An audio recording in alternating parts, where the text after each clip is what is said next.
Good evening. I thank the Dhaka Forum Initiative for inviting me. I speak to you not only as the granddaughter of Nelson Mandela, but also as a woman and an activist who works through the Tembegile Mandela Foundation on dignity in rural life, women's safety, and education. My family story taught me something simple but stern. Democracy is not a trophy you win once. It is a discipline you practice every day.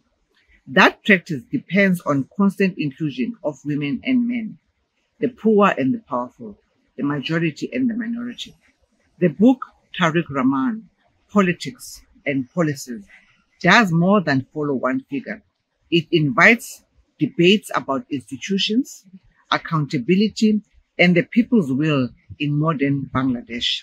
It situates politics in a wider geopolitical current and asks whether a more accountable state can emerge from contention.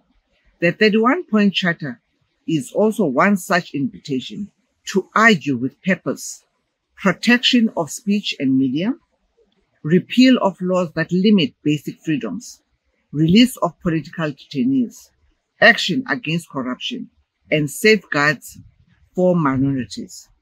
These are not opposition values or government values. They are societal guardrails, the rails that keep the democratic train from derailing. But democracy without women is an unfinished sentence. I have spoken openly about this because silence is complicity. Bangladesh is rich in women leaders and in households, farms, factories, and schools.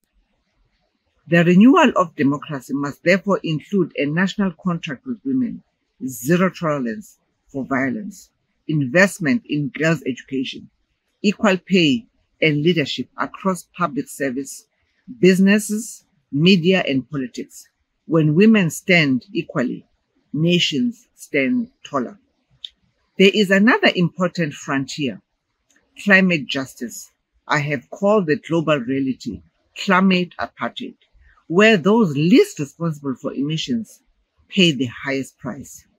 Bangladesh sits on the front line of floods, cyclones, and displacement. Climate action is not an environmental chapter. It is a political test. Nelson Mandela taught us that hope is a discipline. If Bangladesh anchors the spirit of this book and the direction of the 31-point charter in institutional fairness, women's equality, and climate responsibility, it will not only restore democratic reform, it will renew democratic faith. True vision is turning personal struggle into public service, mobilization into institutions, and momentum into rules that outlast any one leader. I thank you.